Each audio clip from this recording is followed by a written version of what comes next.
Aracaju, boa noite, gente. Oi, Boa noite, boa professora. noite, Jaqueline, boa noite, meninos e meninas. Oh, coisa Meu som tá boa. bom? Tá ótimo. Pra mim tá bom. Como é que tá, gente? O som das duas professoras tá bom? Vocês estão conseguindo ouvir bem? Tá me ouvindo bem, professora? Tá meio baixinho aqui, vou aumentar, talvez seja o meu. Pronto, aumentei tudo aqui. Deixa eu ver aqui o meu. O Agora meu também tá melhorou. ok. Ah, ótimo, perfeito. Boa noite, Imagem tá boa ou turma. tá me cortando? Tá boa? Tô Tá vendo boa, uma né? orquídea, tô vendo um monte de luz atrás. Tá ótima a imagem, tá perfeito. É. As luzes de Santa Maria. Isso. Aí é o Gama, né? Você mora no Gama, né? É.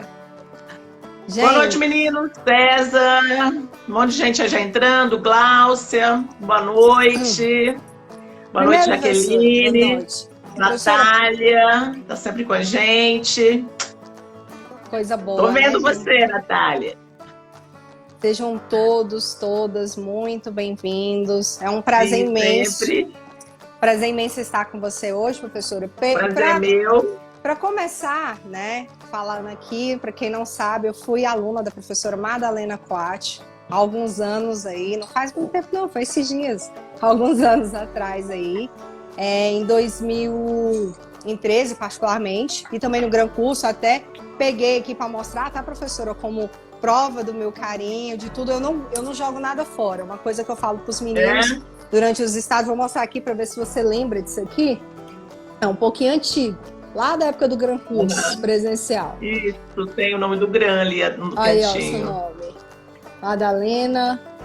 Aqui, ó, relação educação e sociedade, que é bem sobre alguns pontos que a gente vai falar. Tá até sublinhado aqui, tendências pedagógicas, na época que eu fui aluna. Então, eu tenho esse costume com todos os professores que passam pela minha jornada, né? Então, assim, eu sou muito grata a todos, né?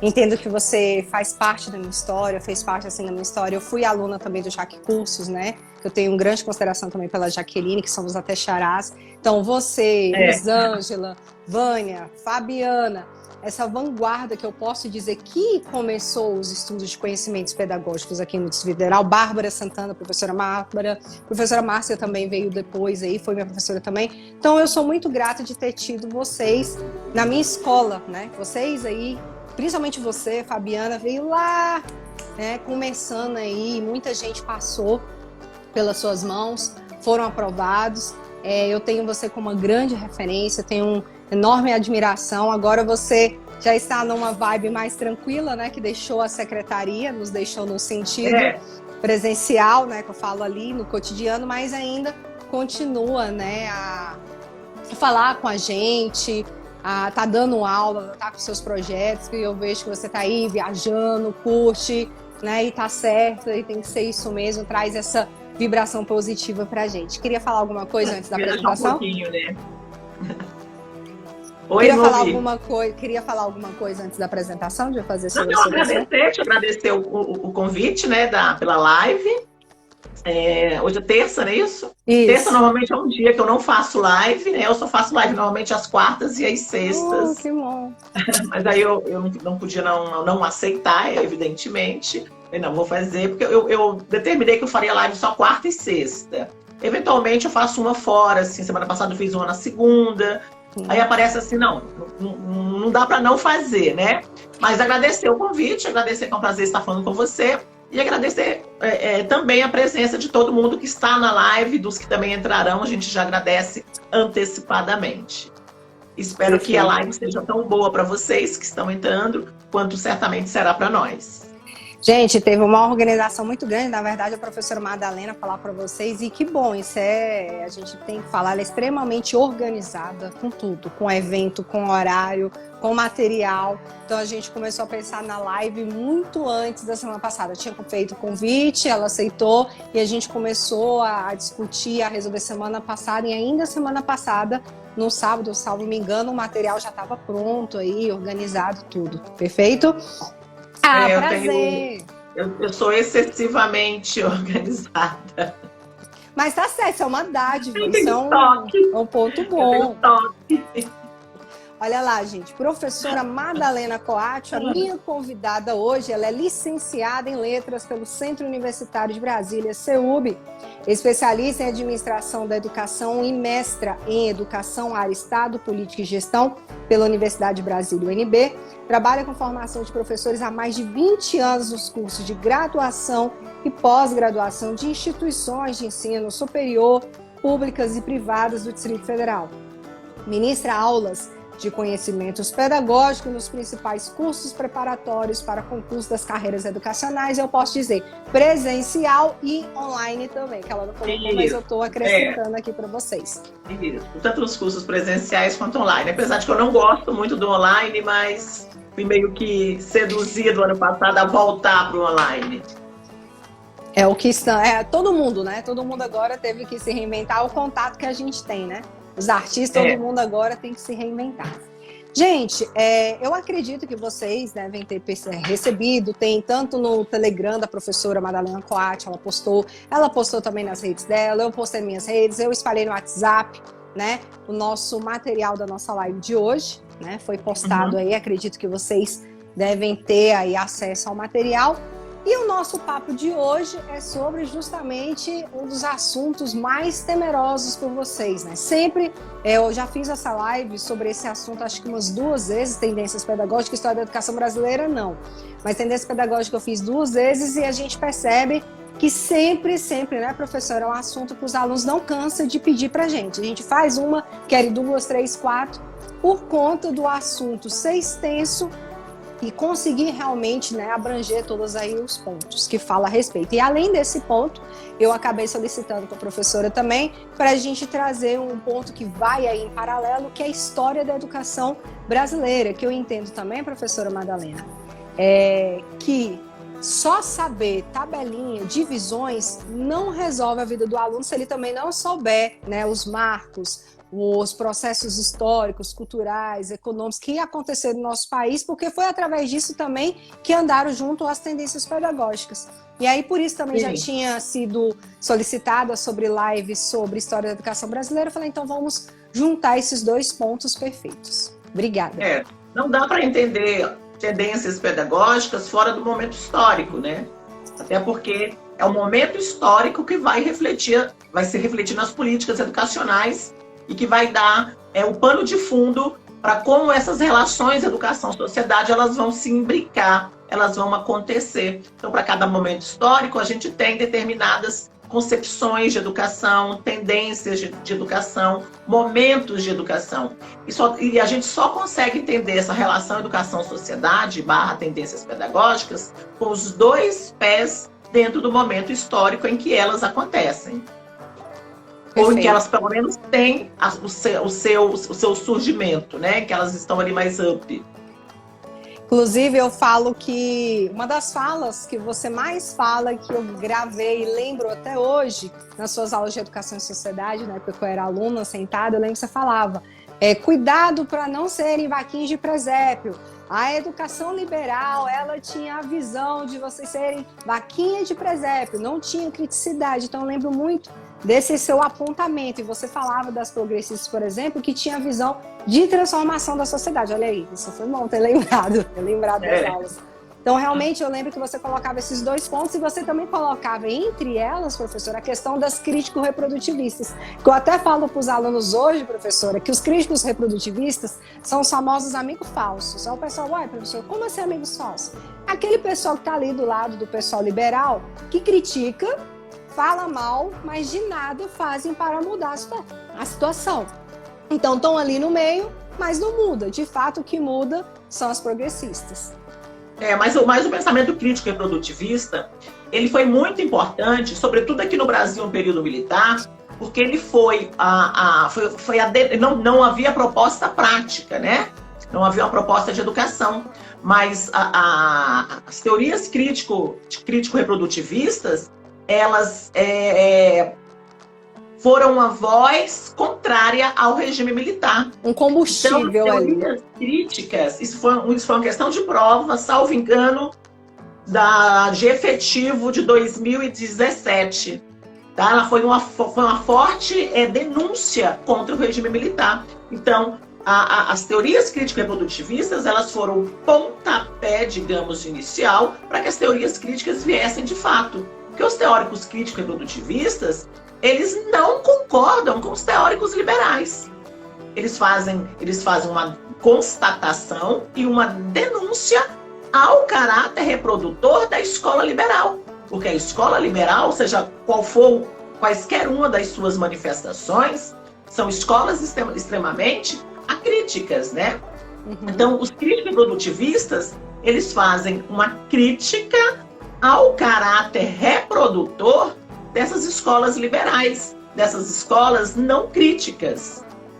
Infelizmente, eles não tiveram uma proposta pedagógica efetiva. Mas de todos os teóricos que eu já estudei, os teóricos críticos reprodutivistas são os meus preferidos. Eu acho uma delícia estudar todos aqueles clássicos do Baudelot do Passeron, do Stablé. Porque, querendo ou não, eles trazem também aí o viés do marxismo e são eles que dão um combustível para os marxistas vierem aí com as progressistas. É importante a gente colocar esses pontos, porque os alunos também têm dúvida, né? Onde que estão cada um dessas pessoas importantes. E aí, gente, lembrar que nas liberais nós temos, né, a liberal tradicional, aí vocês têm a progressivista, que eu sempre digo que a progressivista é a que tem a maior parte aí de sinônimos que vocês encontram como renovadas, progressivistas, progressiva, escola nova, escola ativa, entre outros nomes. E aí, em subsequência, vocês têm a não diretiva, tá? E para finalizar aí, vocês têm dentro das liberais a tecnicista.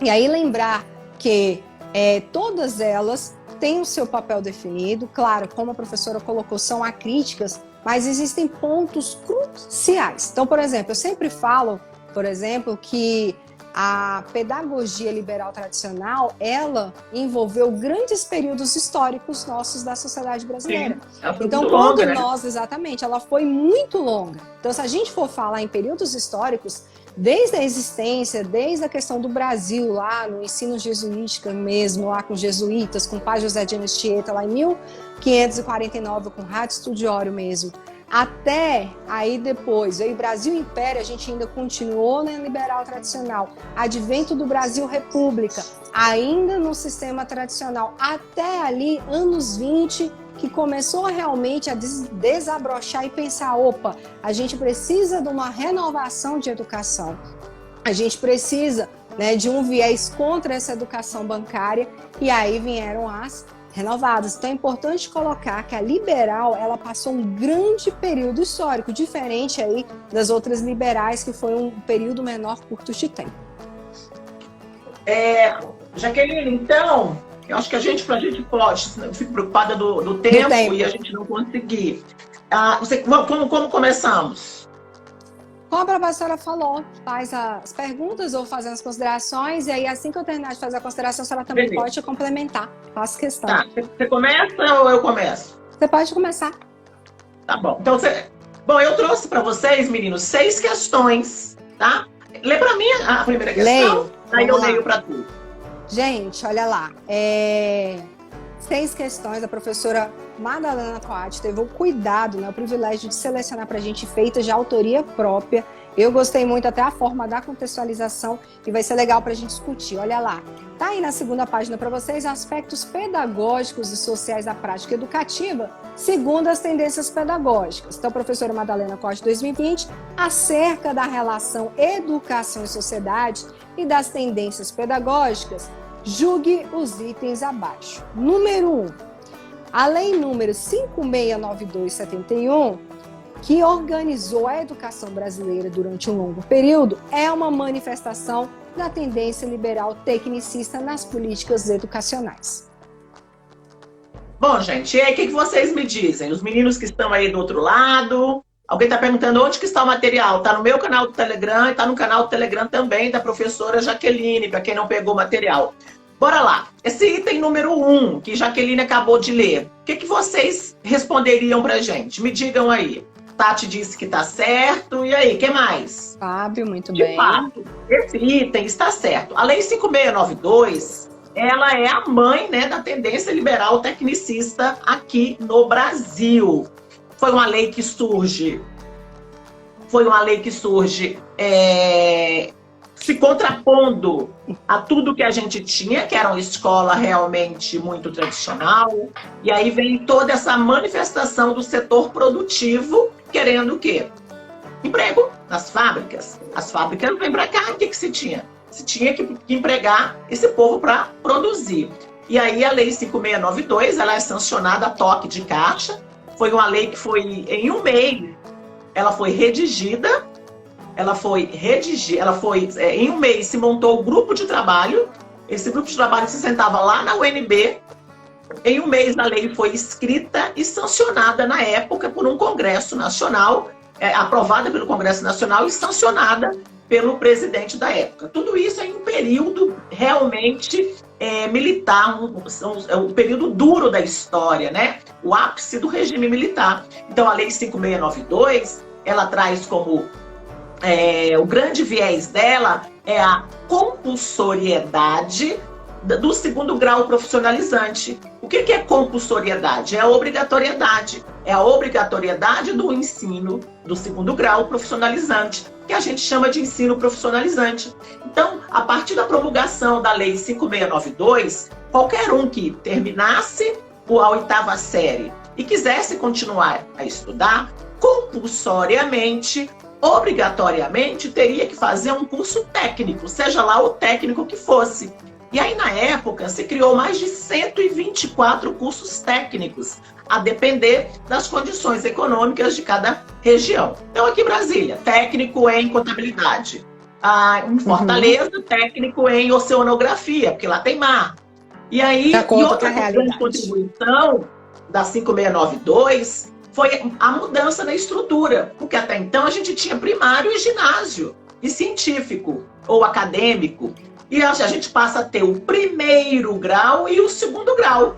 Só que o segundo grau, ele passou a ser profissionalizante. Então, as duas grandes contribuições para a escola tecnicista, que a Lei 5692 ela traz, é a mudança na estrutura, criando o primeiro grau e o segundo grau. Sendo que esse segundo grau, compulsoriamente, obrigatoriamente, teria que ser profissionalizante. Institui-se assim a compulsoriedade. Tudo isso para quê? Para dar conta dos anseios do mercado, para formar aquela mão de obra extremamente robotizada, padronizada, empregando-se tecnologia do comportamento para se atender aos anseios do mercado. Então é com a Lei 5692, nos anos duros do regime militar, que ela surge, né, contextualizando aí o momento histórico. Perfeito, professora. Aí só colocando, a gente, para complementar, que ela falou brilhosamente bem, estava aqui atento olhando, que aí já foi na Quinta República, na verdade, né, que o pessoal chama anos de ferro, anos de chumbo, ditadura militar, como a professora colocou em 71, e, na verdade, a nossa primeira LDB, ela foi antes desse período, né, que é a 4.024/61, e aí depois a gente teve a 5540 de 68, que foi já dentro do período militar, né, já alterando essa primeira LDB, mas de fato a nossa segunda LDB vem com a 5692/71, como a professora colocou, e a gente tem ainda no ano de 82 a 7.044, que teve algumas alterações dessas 5692/71. Então é importante colocar, e logo depois a gente vem no período de redemocratização brasileira e entra na nossa Constituição Federal de 88 e a nossa última LDB atual, perfeito? Exatamente. Então, a questão... Na verdade, a gente tem a 4.024, que é a primeira LDB, e aí ela tem a primeira alteração dela, é com a Lei 5.540 de 68, que altera somente os artigos referentes à educação superior. Vocês não precisam estudar, porque não cai em prova.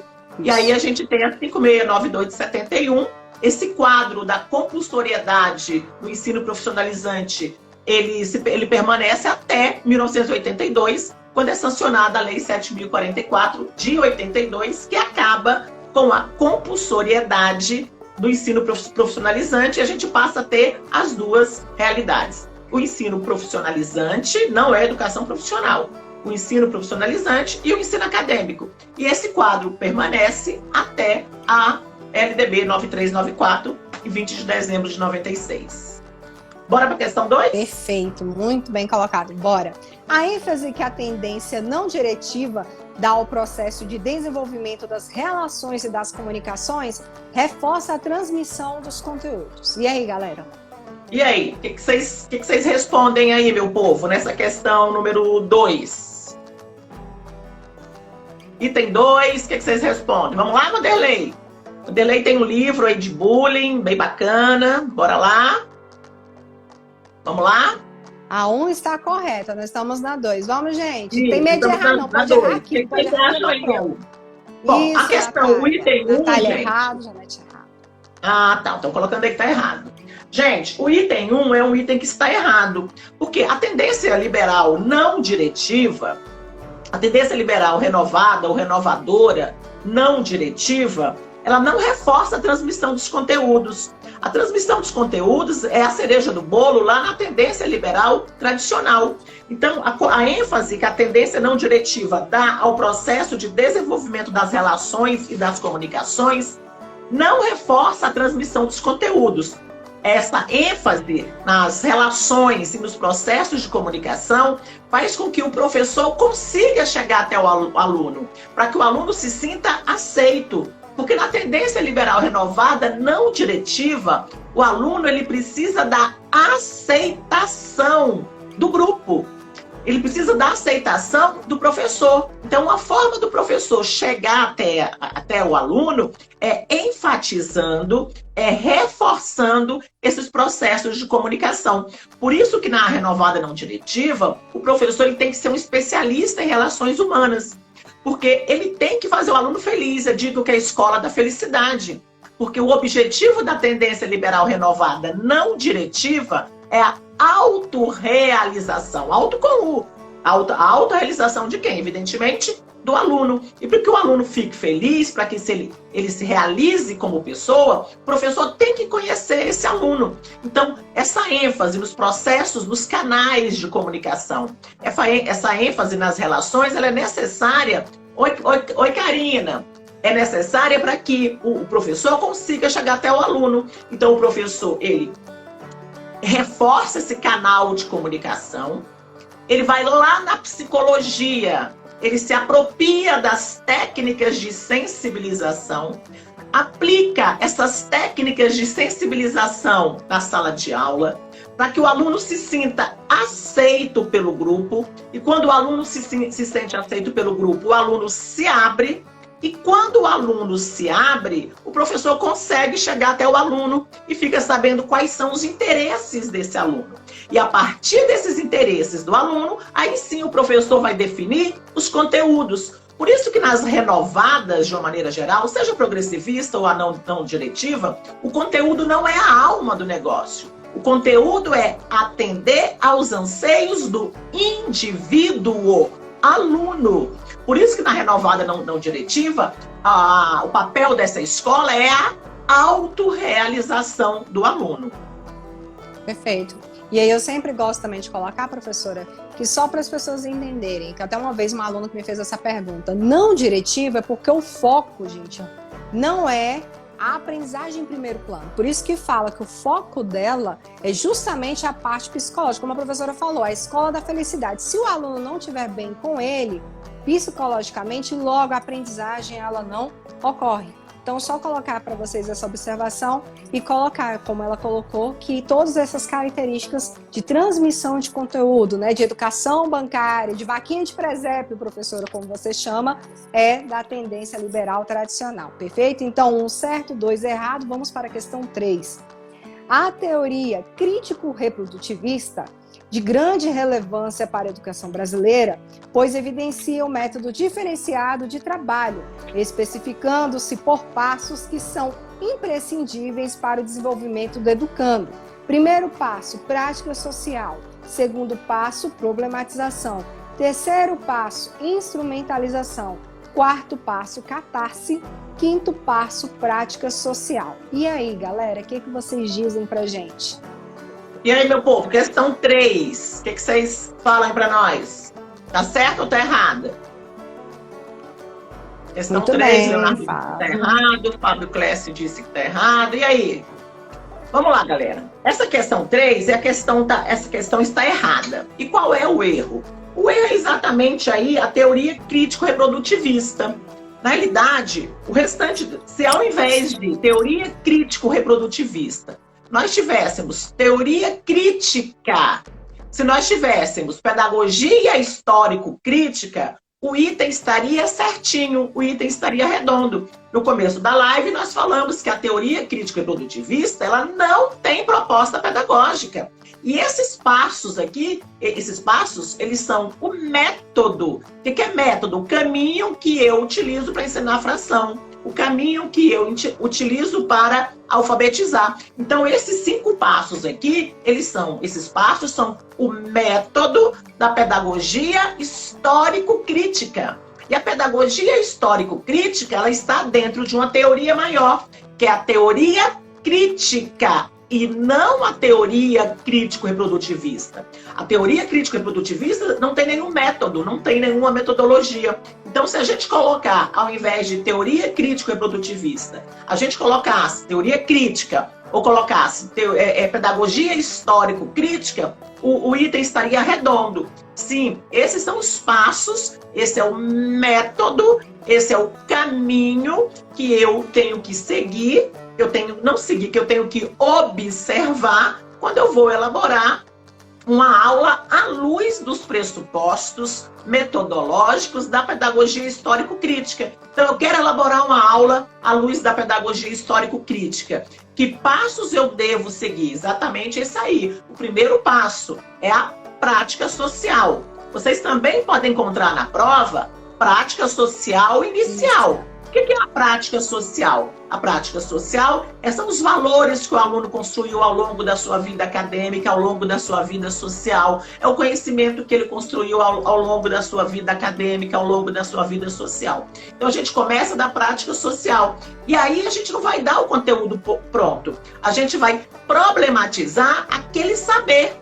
A gente vai problematizar aquele assunto, aquela temática.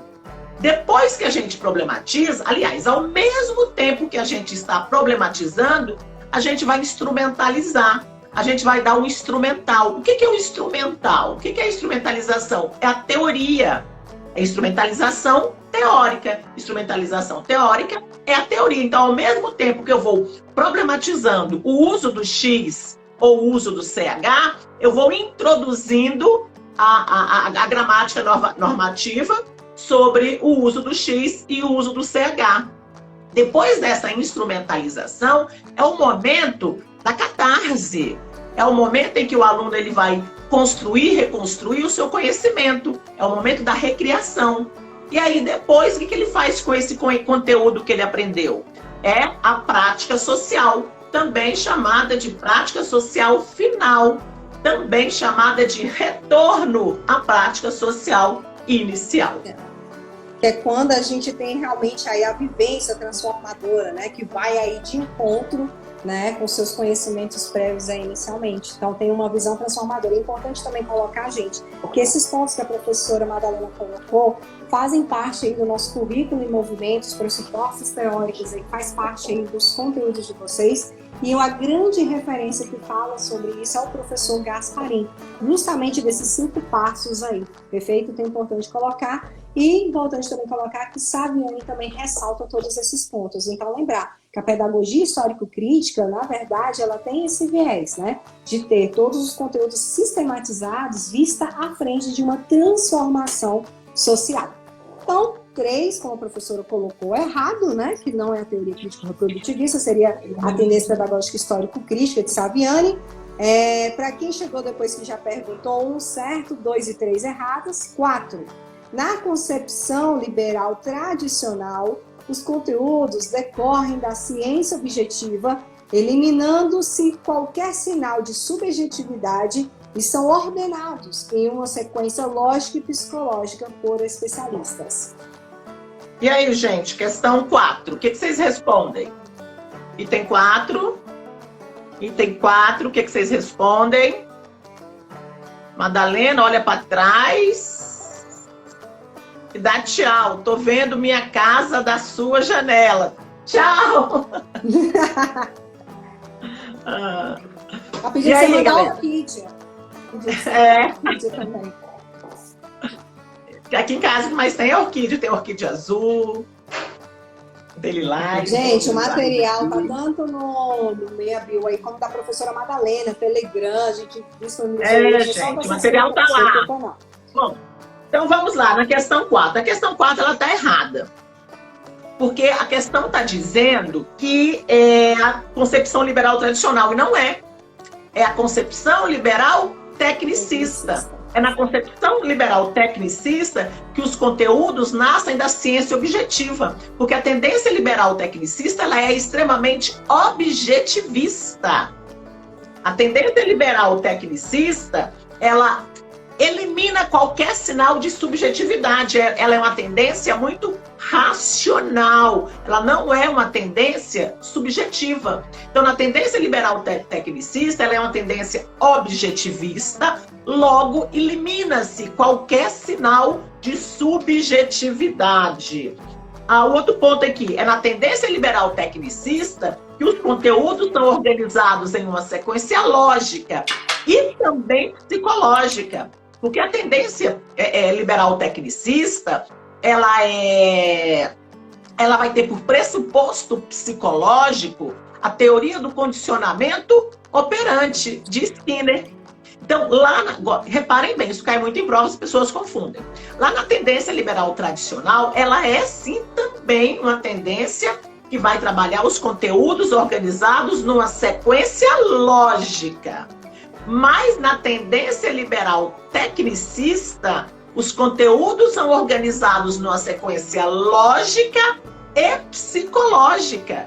Porque o pano de fundo, o viés dessa tendência liberal tecnicista é a pedagogia do condicionamento operante. Então esse item está errado, porque está dizendo que todas essas características são características de uma tendência liberal tradicional. E elas não são. Elas são características da tendência liberal tecnicista, que se caracteriza pelo Fordismo, que se caracteriza pelos princípios do Taylor, que se caracteriza pelos princípios da administração científica, a racionalidade técnica, a eficiência, a eficácia, a produtividade. São todos princípios da administração científica de Taylor. Então, ela não esse item está errado porque está dizendo que é tradicional, e não é. Tudo isso aqui é característica da tendência liberal tecnicista. E foi legal esse item, professora, porque as pessoas estão muito acostumadas só de lembrar de tecnicista por formação de mão de obra, com mercado de trabalho, né? Só se preocupa com esses pontos, e esses pontos são lineares aí dentro, e foi importante trazer esse item. Alguns alunos erraram, mas agora foi bom trazer, porque com certeza vocês se ateram a essas questões e não vão errar mais, perfeito? Então vamos lá, 4 errado, a questão 5. Questionar a realidade das relações do homem com a natureza e com os outros homens para promover a transformação dessa realidade é o papel da escola na perspectiva progressista libertadora. E aí, gente? E esse item 5, gente, o que vocês respondem sobre ele? Item 5. Já teve o Fábio, colocou certinha, gostei. Mais alguém? Vamos lá, item 5. Janete, correto. Vamos lá. O item 5, de fato, né, algumas pessoas já colocaram aí, é um item que está certo. A tendência progressista libertadora é a tendência freiriana, é a tendência de Paulo Freire. E esse item, especificamente, é um item que ele cai muito em prova. Então, sempre que vocês encontrarem, isso normalmente cai desse jeito que eu elaborei para vocês. Ou muito próxima à redação. Questionar a realidade das relações do homem com a natureza e com os outros homens para promover a transformação dessa realidade é o papel da escola na tendência, na perspectiva progressista libertadora. É isso mesmo. A tendência progressista libertadora, ela questiona a relação do homem com o próprio homem e do homem com a natureza. E esse questionamento dar-se-á para que finalidade? Dar-se-á para a transformação da realidade. Porque a tendência progressista libertadora, ela é uma tendência que trabalha a partir de um viés problematizador. Então, a problematização, ela é importante dentro da tendência progressista libertadora. Para quê? Para construir um olhar crítico sobre a realidade, para construir um olhar questionador sobre a realidade. Então, a tendência progressista libertadora, ela vai trabalhar a partir da problematização, porque é essa problematização que vai construir, que vai desenvolver um olhar crítico sobre a realidade, que é a criticidade transformadora, certinho? Não é aquela criticidade ingênua, mas é aquela criticidade transformadora.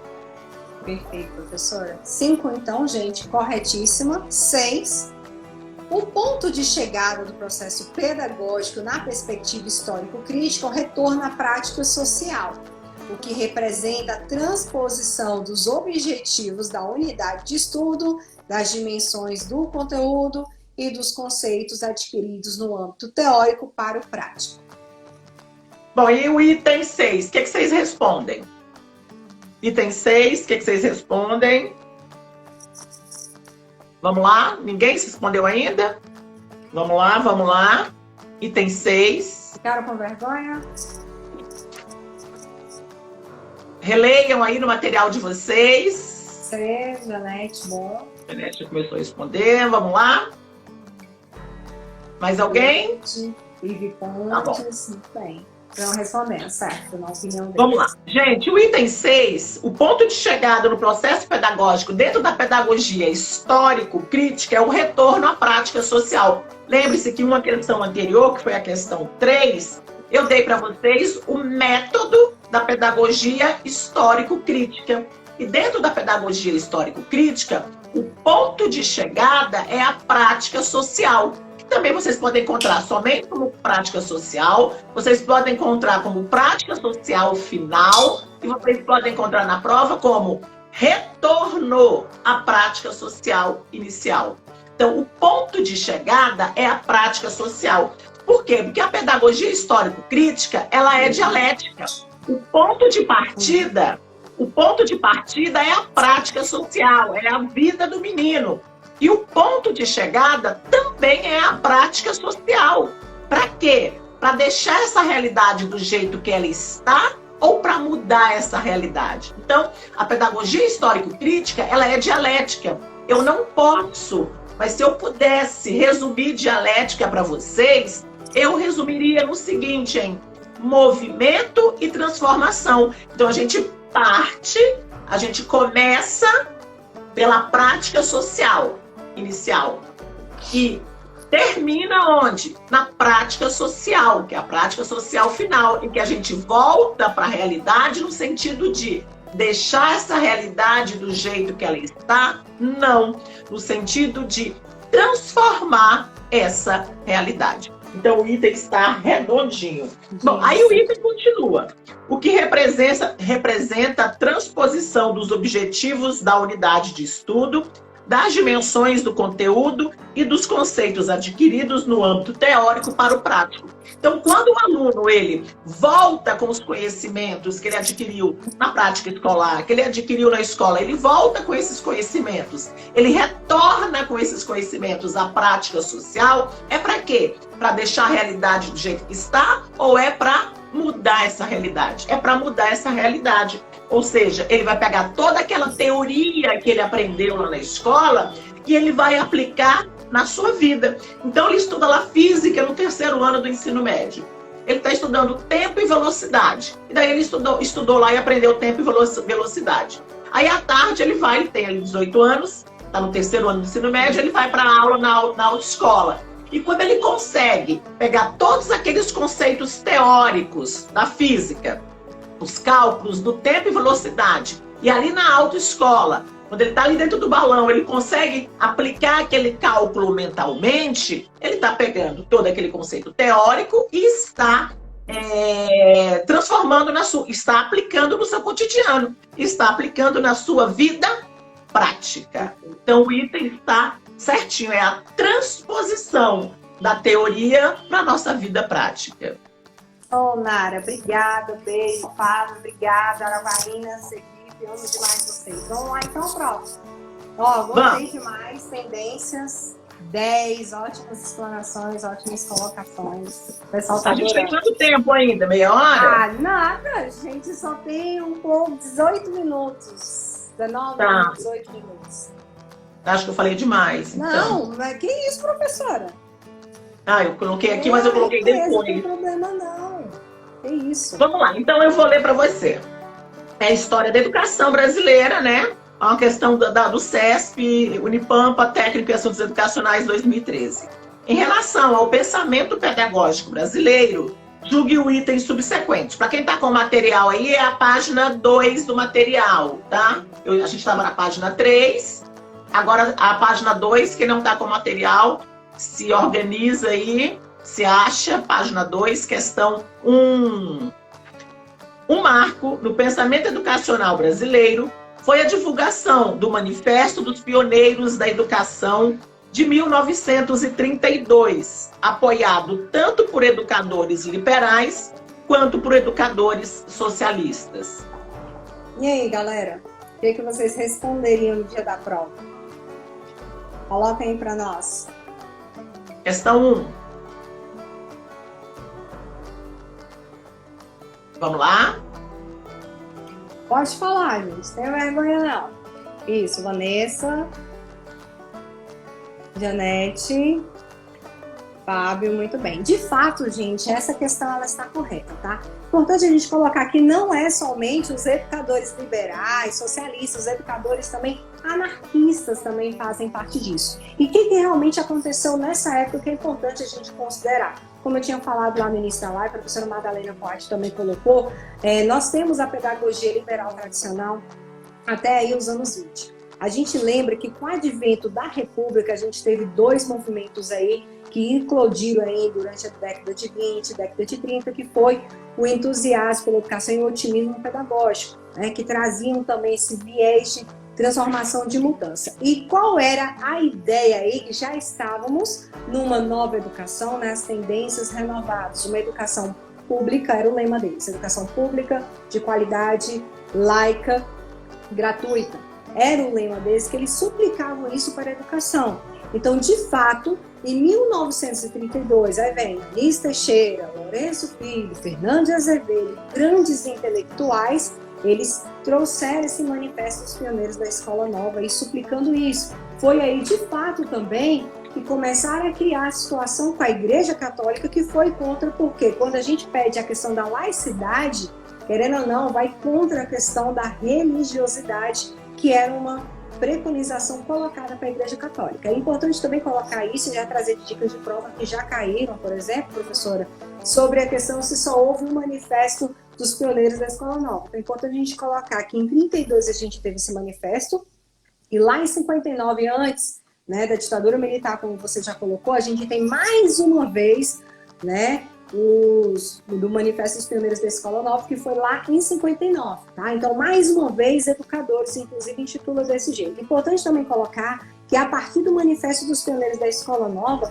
foi aí a ideia de se criar um Plano Nacional de Educação, que, inclusive, vocês estudam hoje aí, nessa atual de 2014. Então, ela motivou a ideia, né, instigou realmente de ir lá em 62, quando foi feito o Plano Nacional de Educação. Então é importante a gente colocar esse ponto, realmente foi de fato e bem colocado, que o Brasil sai de uma parte agrária, né? E quando chega em 29 tem a queda da Bolsa de Valores, anos 30, entra Vargas no poder e coloca que o Brasil ele precisa se inserir na industrialização, a gente tem o fim da República Café com Leite, e aí a gente tem uma nova era da industrialização, que lá na frente realmente, com a criação do Sistema S em 42, vai estourando a questão da industrialização e como a professora Madalena Coatti colocou aí na tendência pedagógica tecnicista, mostra ainda mais essa necessidade da mão de obra, perfeito? Então a 1 está correta.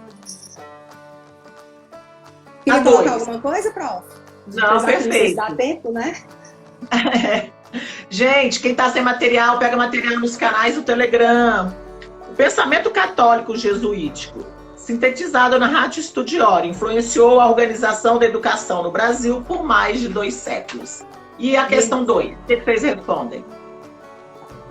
Coloca aí, gente. Foi ou não foi?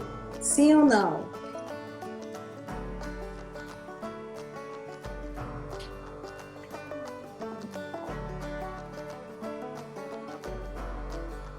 Vamos Alguém lá? lembra? Bom, alguém respondeu aí, Irineu. Ótimo. Gente, então, vamos lá. De fato, ele está correto. Era um conjunto aí de normas criado para regulamentar o ensino nos colégios jesuítas. E aí a gente tem de 1549, né, que foi quando começou o ensino jesuítico aí no Brasil, com o padre José de Anchieta, né? Essa questão até 1759. É importante colocar para vocês que eles levaram muito tempo para consolidar essa questão do Ratio Studiore. E aí só foi até 1759, porque o que aconteceu em 1759? Marquês de Pombal expulsou do país, né? E aí a gente tem, de fato, a reforma pombalina. Então é importante a gente colocar, às vezes as pessoas colocam, né, que história da educação brasileira não é importante, mas muitas das vezes eu vejo história da educação brasileira contextualizada com tendências. E aí uma curiosidade para trazer para vocês é que realmente o plano do Ratio Studiore, ele demorou só em sua formulação mais de 50 anos para ficar pronto, galera. Mais de 50 anos. É tanto que algumas datas colocam até 1599. Mas de fato foi de 1549 a 1759, aí deu realmente mais de 10 anos. Importante colocar. Tirando só a dúvida do Léo, professora, que ele perguntou educadores liberais. Tem uma dúvida aqui do aluno. Educadores liberais, Léo? Sim! Olha só, não é porque uma tendência passa por uma outra que a gente deixa, né, alguns alunos. Então, assim, os educadores liberais, eles permaneceram nessa época, então eles não deixaram de ser liberais, e, apesar de, no Manifesto das Pioneiras da Escola Nova, como eu coloquei, a gente tinha, como o próprio item traz, educadores liberais, educadores socialistas e educadores anarquistas, tá? Então, lembrar que também tinha a questão do desempenho do seu papel na sociedade. É isso que a liberal no todo traz. E as progressivistas, não diretivas, elas fazem parte, sim, das liberais, só que cada um dentro da sua história, a tradicional, a tecnicista, a não diretiva e a progressivista. Perfeito? Professor Wesley, muito prazer. Obrigado pela sua presença, pelo nosso prestígio, tá bom? Beijo, querido. Mais algum ponto, prof, queria colocar? Não. É a 3, né? Isso, a 3. Professor Klaus, beijo, querido. Pode falar, prof. Boa noite, Thelma. Professora Thelma Freires, boa noite. Beijo. Beijo. Vamos lá. No período compreendido entre a proclamação da República e o ano de 1910, predominou na educação brasileira o pensamento positivista, que influenciou o surgimento no país de um movimento conhecido como otimismo pela educação. Questão 3. E aí? Coloca aí pra gente, galera. A 1 tá certa, a 2 tá certa também. E aí, a 3? 1 e 2 certas. E 3?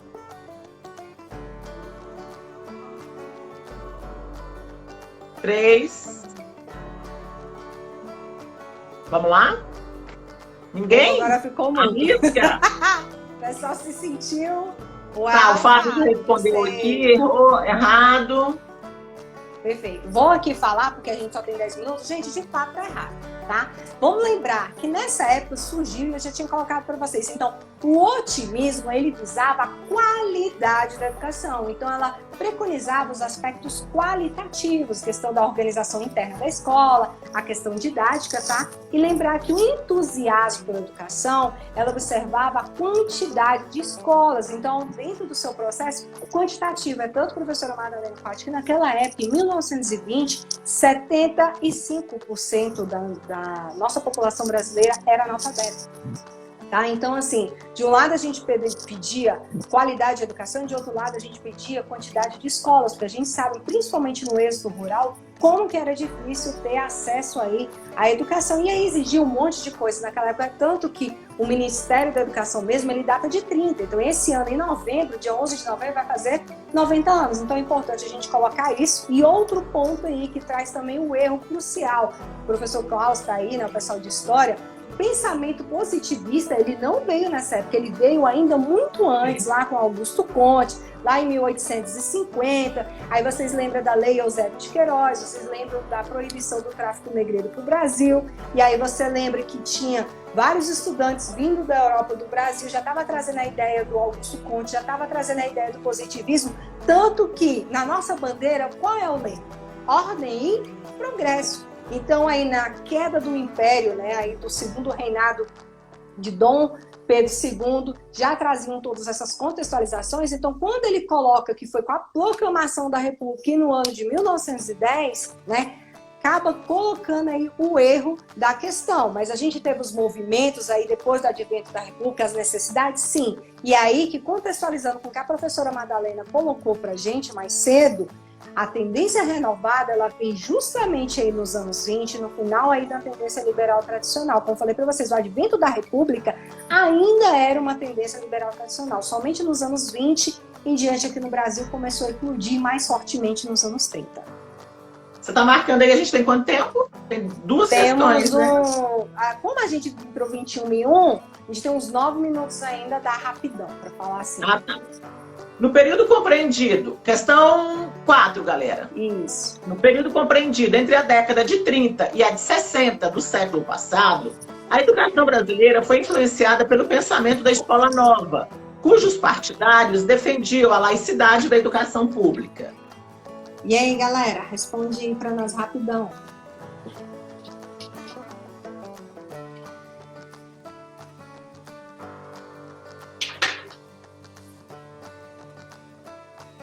E aí, gente? Vamos lá? Irineu, gostei. Vou aqui falar logo para a gente ganhar tempo. Gente, de fato, esse item está correto. Se vocês prestarem atenção na minha explicação do item anterior, você pode até ficar com dúvida dos anos 60. Mas o que a gente tem? 1932, Manifesto dos Pioneiros da Escola Nova. 1959, mais uma vez, os convocados, que seria uma espécie de segundo manifesto da Escola Nova. E aí, dentro desse período, o professor Madalena, inclusive, colocou lá para a gente tem as duas tendências renovadas circulando dentro dessa época, que é a renovada progressivista, a renovada não diretiva. Aí vocês lembram que eu falei para vocês que em anos 40 começou a eclodir aqui no Brasil, criação do sistema S52, o Brasil começa a efervescer esse lado. Vargas falou isso, logo entra a República Populista, era JK, né? Logo depois Jânio também entra com essa ideia aí do nosso país. Logo o nosso país começou a exigir mão de obra. Então, de fato, a gente teve esses dois pensamentos aí durante essa época, a gente teve esses dois acontecimentos importantes. E, de fato, qual era a preconização? Como eu falei, educação pública, de qualidade e laica, e também um outro ponto que eu esqueci, integral. Então, desde lá até hoje, é preconizado isso na educação. Os pressupostos do Manifesto dos Pioneiros de uma nova educação, por uma educação nova. Educação pública, gratuita, laica, de qualidade, obrigatória, e a mesma educação para meninos e meninas, porque eram modelos educacionais diferenciados. E aí a gente tem a questão 5 e última. Um pensamento pedagógico genuinamente brasileiro desenvolveu-se só a partir do ano de 1930, especialmente graças à contribuição de educadores e teóricos anarquistas. E aí, galera, vou aqui pegar, porque tá faltando 5 minutos, tá?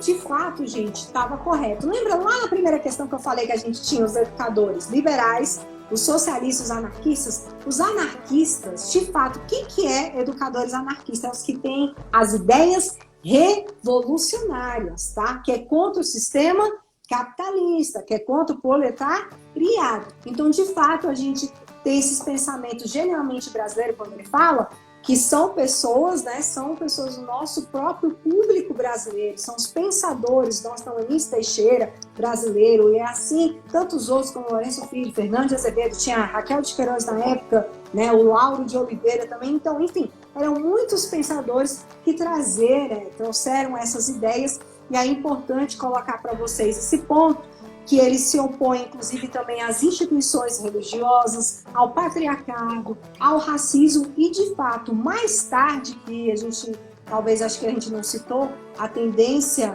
libertária, ela traz a questão da pedagogia da anarquia, que vai de encontro com esse ponto específico também, tá? Que olha a questão das assembleias, da autogestão, perfeito? Então é importante colocar isso aí para vocês de fato. Alguma dúvida, gente, se vocês têm? Queria colocar alguma coisa, professora?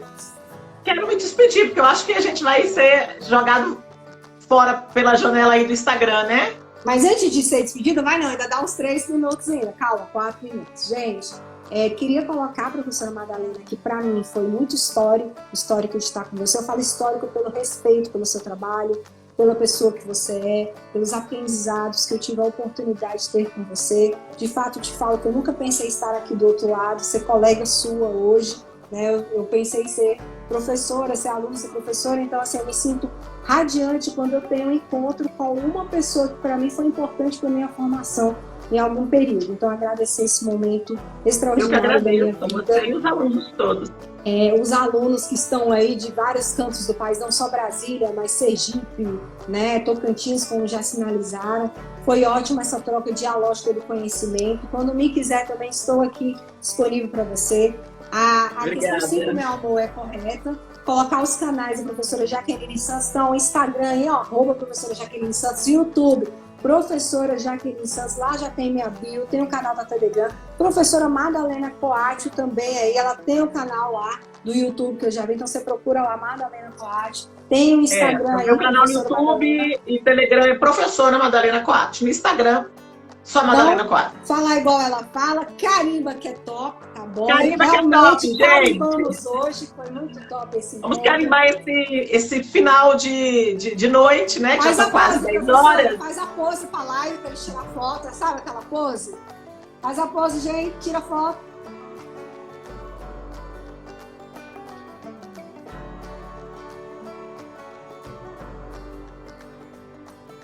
Obrigada, Jaqueline. Obrigada, meninos. Boa noite. Fiquem com Deus. Bons estudos. Aproveitem o tempo que vocês têm. O processo seletivo está aí na porta, batendo. Não deixa para a última hora.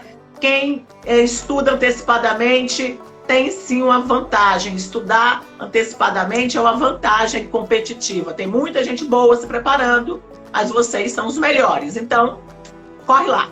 Acompanha a gente aí que a gente vai ter muita programação legal para vocês, tá bom, gente? Grande beijo. Beijo, gente. Obrigada, boa noite. Boa noite.